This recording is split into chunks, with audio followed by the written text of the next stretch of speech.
فیض احمد فیض صاحب کی ایک نظم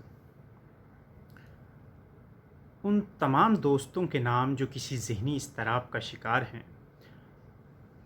اور ایک مینٹل سٹرگل سے گزر رہی ہیں. آپ کا جتنا جی چاہے کہ آپ ان کے تمام غموں کو، تکلیفوں کو، سٹریس کو نکال باہر کریں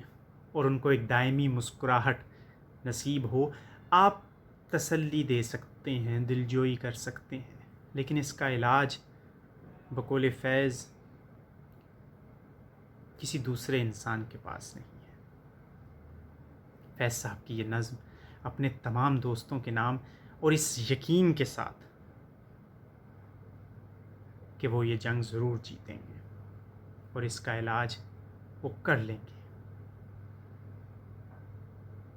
گر مجھے اس کا یقین ہو، گر مجھے اس کا یقین ہو، میرے ہمدم، میرے دوست، کہ تیرے دل کی تھکن، تیری آنکھوں کی اداسی، تیرے سینے کی جلن، میری دل جوئی میرے پیار سے مٹ جائے گی. گر مجھے اس کا یقین ہو، میرے ہمدم، میرے دوست، کہ تیرے دل کی تھکن، تیری آنکھوں کی اداسی، تیرے سینے کی جلن، میری دل جوئی میرے پیار سے مٹ جائے گی. گر میرا حرف تسلی وہ دوا ہو جس سے جی اٹھے پھر تیرا سویا ہوا بے نور دماغ، تیری پیشانی سے دھل جائیں یہ تذلیل کے داغ، تیری بیمار جوانی کو شفا مل جائے. گر مجھے اس کا یقین ہو، میرے ہمدم، میرے دوست، میں تجھے گیت سناتا رہوں، میں تجھے گیت سناتا رہوں، ہلکے شیریں آبشاروں کے، بہاروں کے، چمنزاروں کے گیت، آمد صبح کے، مہتاب کے، سیاروں کے گیت. تجھ سے میں حسن و محبت کی حکایات کہوں، کیسے مغرور حسیناؤں کے برفاب سے جسم گرم ہاتھوں کی حرارت میں پگھل جاتے ہیں، کیسے ایک چہرے کے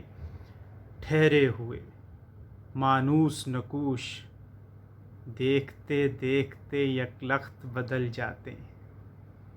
کیسے گلچی کے لیے جھکتی ہے خود شاخ گلاب، کس طرح رات کا ایوان مہک جاتا ہے. یوں ہی گاتا رہوں تیری خاطر، گیت بنتا رہوں، بیٹھا رہوں تیری خاطر، پر میرے گیت تیرے غم کا مداوا ہی نہیں، نغمہ جراح نہیں، مونس و غم خار سہی، نغمہ نشتر تو نہیں، مرہم آزار سہی، تیرے آزار کا چارہ نہیں نشتر کے سوا،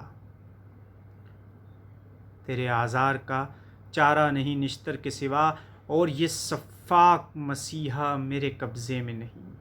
اس جہاں کے کسی ذی روح کے قبضے میں نہیں، ہاں مگر تیرے سوا، تیرے سوا، ہاں مگر تیرے سوا.